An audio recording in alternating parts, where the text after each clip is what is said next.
My name is Pulley. I was sitting at the top of the stairs, just out of sight. I could hear them in the kitchen, their voices all tangled up like a bunch of knotted shoelaces. Mom and Frank, the guy who swooped into our lives like some kind of low-rent Superman, minus the cape and all the good stuff. "Frank, she's my daughter," I heard Mom say, a tremble sneaking into her voice like it was trying to tiptoe around him. "Look, Sheila, I didn't sign up for this.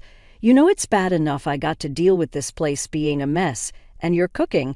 He grumbled so loudly I could hear his words clear as day. "Now I got my own kid on the way, and I need to think about that, not this." "This, say it." Mom dared him quieter now. "Say what you mean." "Frank," he snorted. "Not this leech you got hanging on us." "What is she, huh?" "Just a mouth to feed. Someone I got no bond with. She's just got to go." Mom exhaled long and sorrowful, like the air itself was heavy with regret. But where would she go? I felt like my heart was a punching bag, and Frank was the kind of guy who didn't know when to stop swinging. What about her aunt? That sister of what's-his-name, the dead guy, Linda, I thought. But no buts. Sheila, geez, you're always so soft.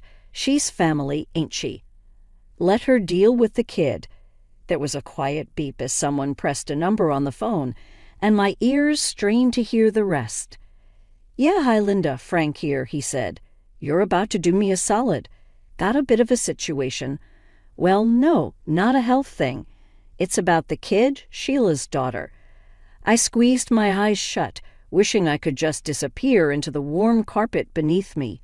"Yes, Polly." Frank's voice was gruff and impatient. "Look, here's the deal. She's coming to live with you." "What?" "Nah, don't worry about it. She's practically invisible anyway. Won't even know she's there." I heard Mom's shuffling feet, like she was pacing or fidgeting, probably wringing her hands the way she did when she was torn up about something. "Linda, it's Sheila, yes, I know. We're in a tight spot. I can't with the baby coming." The next voice, Aunt Linda's, cut through the line sharp and cold, like the knives she used to make her overcooked roasts. "Fine, I'll take her. But I'm not running a charity here, Sheila. You better keep sending checks."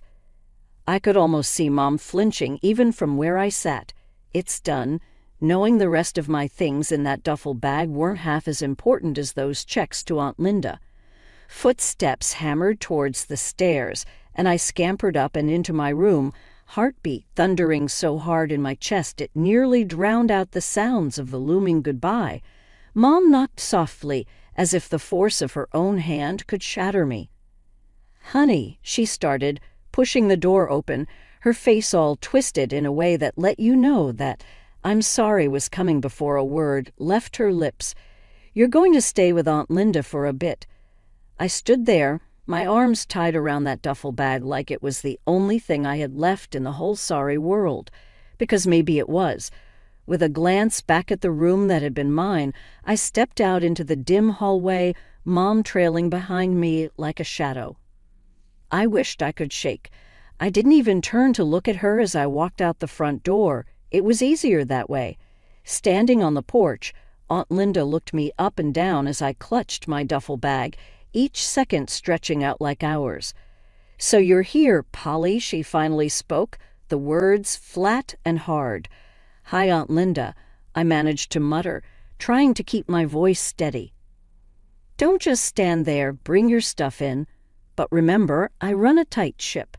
You'll follow my rules under my roof," she said, turning on her heel and heading inside. I followed her into the house, which had the warmth of an ice cube. Rule 1, no shoes in the house.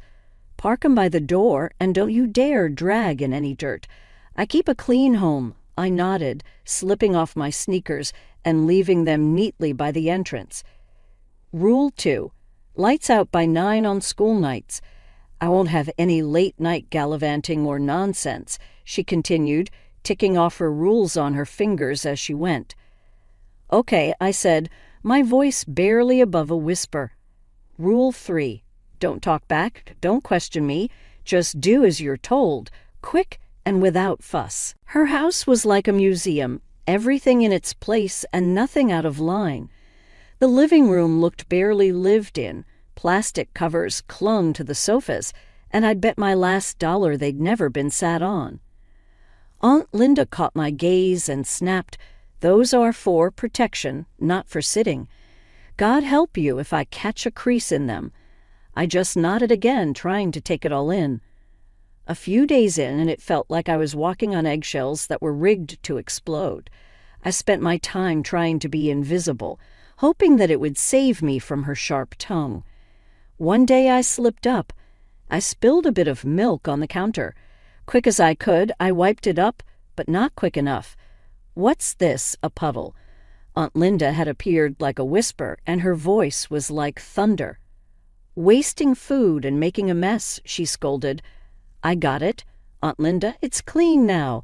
I showed her the rag, trying to prove it was just a small spill. "You think sorry and a rag fixes everything.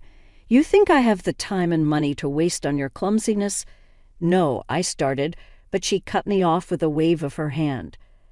"Your mom sends you here like I got nothing better to do," she grumbled. "Even your own mom didn't want you, so why should I?" Her words hit me square in the chest. I stood there, jaw tight, swallowing the hurt because crying wouldn't change a thing. I knew arguing would only make it worse. The rules were clear, and Aunt Linda was the kind who never bent them, not for anyone. "Sorry won't happen again," was all I could get out.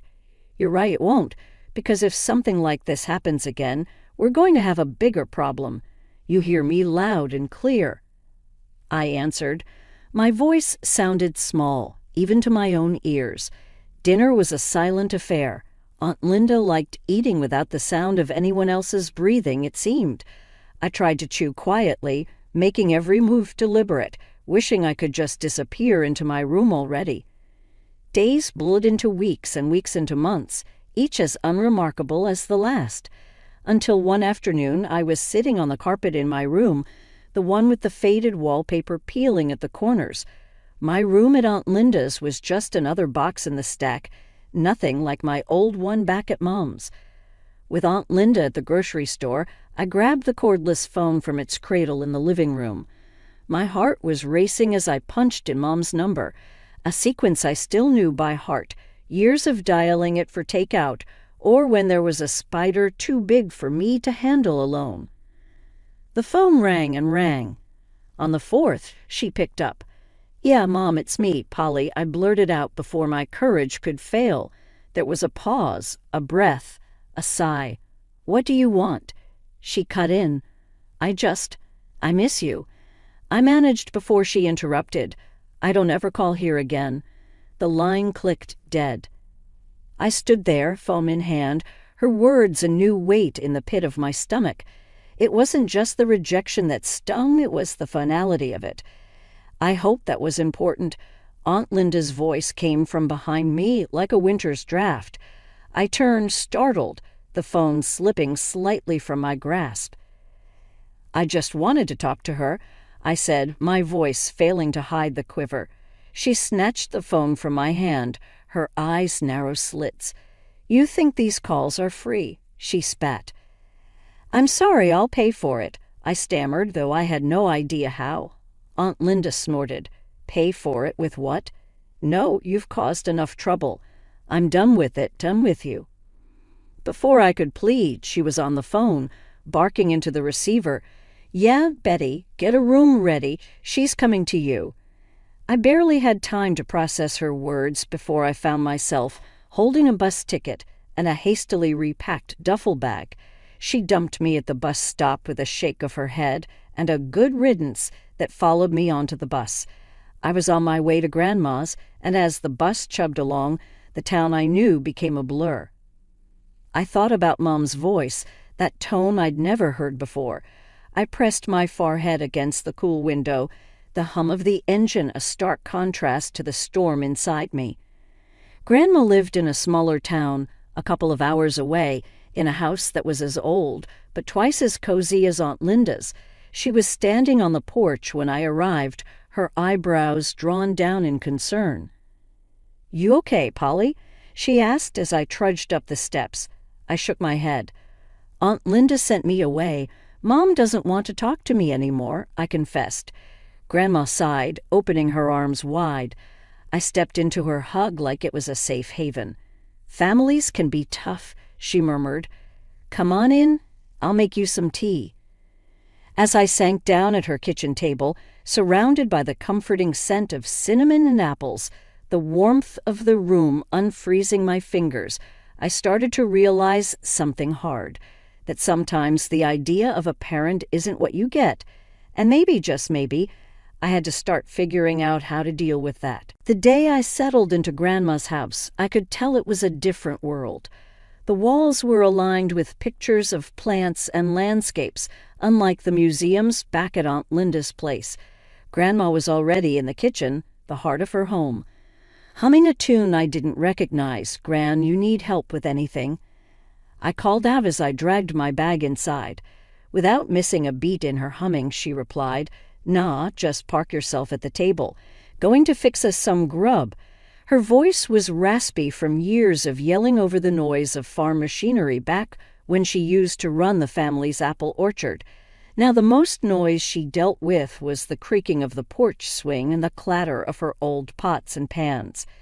As the weeks passed, I fell into step with her ways. Wake up before the sun, help with breakfast, then off to school. After school, help around the house, dinner, homework, and bed. No frills, no drama.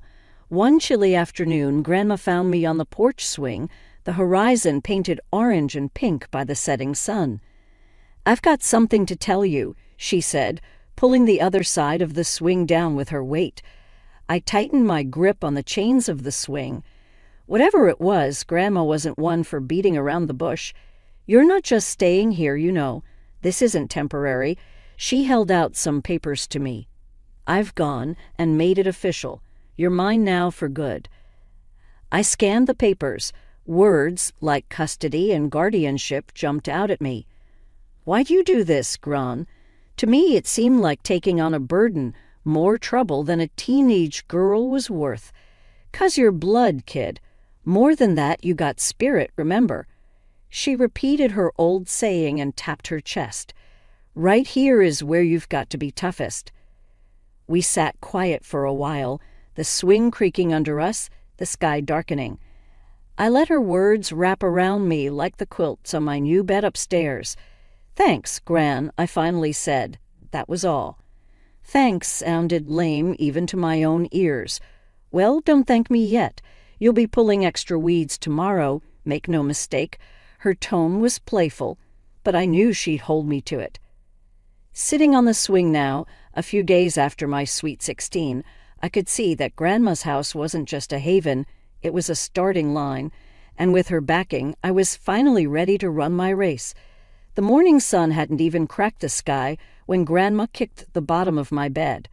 "Rise and shine, Doc," she barked, same as she had every morning since I started med school. I groaned, my hand searching for the alarm clock. "It's not even light out, Gran." The world don't wait for light. Cows don't milk themselves. Patients don't cure themselves, neither. She didn't have cows to milk, of course. It was about getting a point across, like always. Afternoons at the hospital were a blur of white walls and beeping monitors. By the time I got back, evening had settled in, and the house glowed with warm light. How'd it go? Grandma was at the stove, poking at something that smelled like heaven. Good, real good. I washed my hands at the kitchen sink, watching her move around the kitchen. Dr. Clean let me lead a minor procedure. She raised her eyebrows, a spoon still in her hand, dripping some sauce. "Is that right? And how'd that feel?" "Scary as hell," I admitted. "Sure, here is the text punctuated and formatted into short paragraphs. But I did it, and it went well. That's because you're made of stuff." She plated the food and set it on the small kitchen table. "Earned your stripes today, huh?" "Feels like it," I agreed, diving into dinner. Afterward, we sat on the porch, me with a textbook, her with her knitting. The night was quiet. The only sound the crickets and the occasional turn of a page or click of needles. Thinking of Ted, she asked out of the blue. Ted was the first boy I brought home. A lifetime ago, it seemed. Not much time for that. I didn't even glance up from my book. Relationships took time and energy I didn't have. You make time for what's important, she countered. There's more to life than just work and study, I sighed. Maybe after my residency, grand, she nodded, knowing that was the best I could offer right then. Just remember, life's short. I smiled at her words, thinking how many times I'd heard just that. Never forget you got more to give than just being a good doctor, she continued. Got a heart that needs sharing, too. It was in this simple way that she kept my feet on the ground, reminding me there was a world outside medicine, and one day I'd be a part of that, too. We didn't talk much after that. The night wrapped around us, a blanket of peace as I pondered a future that seemed both exciting and terrifying. As the clock ticked towards tomorrow, I knew one thing for sure. Whatever the future held, I'd face it head-on just like Grandma taught me. I should have known when Gran missed breakfast for the third day straight. It's nothing, she said, waving off my concern. But nothing didn't leave you pale and worn out. Nothing didn't whisper lie in a voice that trembled like an old barn in a storm. The news hit like a brick. It's cancer. The doctor told me. You serious? I'd asked, darting from the doctor to Gran, who sat there nodding like she'd known all along. As serious as it gets, Gran said, sitting up straight, no tears, just that squared chin that always meant business. The battle was short and fierce, and through it all, she'd never let me see her scared. Until one quiet morning when she finally let go of the fight, the breath slipping from her in a soft sigh, like she was slipping into a warm bath. After, the house felt empty, like someone had scooped out the middle and left me with a shell. I walked through the funeral like someone else, shaking hands, accepting hugs, hearing murmurs of she loved you like her own. They didn't get it, not really. It wasn't like she was my own, she was my everything. After everyone had gone, I stayed back, leaning on the cool marble, staring at the casket that was too new, too shiny. Left alone, I whispered to Gran like I used to when it was just me and her against the world. I'll make you proud, I swear. The next morning I found myself at the hospital, the hall sterile and smelling of disinfectant. My hands were steady, my mind clear. This was where I belonged. I might have lost Gran, but I was going to save others, keep going just like she would have wanted. In surgery, my hands didn't shake. Strength lived in me. Each stitch was a promise, a testament to her legacy. A legacy of love, love that didn't end with last breaths or in silent funeral halls. It was the love that pushed you forward when life kicked you in the teeth, the love that made you square your shoulders and face each day, knowing you were never really alone. Mom always had a flair for drama, like she could smell money from miles away. And come sprinting, the doorbell rang. One lazy Sunday, pulling me away from medical journals and a cup of coffee. I opened the door, and there they were, like some twisted version of a family reunion photo. Mom looked at me with those hawkish eyes, and before I could even get out a hello, she was in with the ask. You've got to share, it's only fair. Half is ours by rights, she said, her hand fluttering around like a bird trying to get out of a cage. Stepdad just leaned in the doorway, arms crossed, a muscle ticking in his jaw. He had that look, the one he got when he knew Mom had a great idea. Sarah hung back, not saying a word, just scrolling on her phone. I couldn't help it. A laugh just bubbled up. Oh, you for what exactly? Last time I checked, you kicked me out when I was 11. Mom's eyes narrowed to slits. We put a roof over your head, fed you, clothed you. That has to be worth something. Fed, clothed, more like rations and hand-me-downs. I crossed my arms, mirroring Stepdad. I was not going to be bullied. But Gran, she said, the word almost a slur. She left you everything, and we're struggling here. Stepdad took a step forward. Listen, just give us what we deserve, and we can all walk away from this peacefully. I shook my head, a mix of anger and disbelief churning in my gut. Gran didn't leave you a penny, 'cause she knew exactly what sort of people you are. Matter of fact, you remember that whole thing when I was a kid about where I came from? Well, turns out Gran adopted me when I was a baby, so legally I'm not even obligated to give you the time of day, let alone any inheritance. Mom went pale as a sheet, her mouth opening and closing like a fish. No, Sarah looked up then, her face confused. What's she saying, Mom? Stepdad's face transformed into a dark cloud. She's saying we're not getting a damn thing. That's right, I affirmed. You won't get anything from me. You'll regret this, Stepdad growled, a vein bulging in his neck. I stepped out, bracing myself against the frame of the door, the morning sun hot on my back. Is that a threat? I asked, my voice steelier than I felt. He squared his shoulders, but I wasn't 11 and scared anymore. It's a promise. Mom grabbed his arm, giving me a look that could curdle milk. Let's go, she hissed. I stepped back inside and closed the door, the click of the latch loud in the quiet house. Gran was gone, but she left me more than money. She left me the courage to stand up to them and the sense of worth they tried to take from me. Neighbors gave me the heads up with a quick call. Just thought you should know, that meant trouble. Your mom and her lot set up camp in your grandma's old house, they said, all concerned and a bit gossip-hungry. That house was mine and mine alone. Grandma made sure of that, the nerve of them, thinking they could just move in and not one soul would tell me. Guys, I said, knocking on the door louder than necessary, you can't just crash here. This isn't a motel. Mom yanked the door open, a fake smile plastered on her face. Polly, we're family, she exclaimed, leaning against the doorframe like she owned the place. Stepdad loomed behind her, his look less welcoming. We're not going anywhere. This is as much ours as it is yours, he stated, with that smug smirk that made my blood heat up. I clenched my fists, feeling the weight of the keys in my pocket. The house is mine, legally. You have 1 day to get out, or I'm calling the cops, they laughed, the kind that grates on your nerves. Yeah, sure, call the cops on your family. That'll look great, Stepdad jeered, his arms folded across his chest. I didn't want a scene, but they left me no choice. The next morning they were still there, lounging around as if they owned the place. That's when I made the call. When the cops rolled up, I could almost taste the sour change in the air. I stood by, arms crossed, watching through the living room window.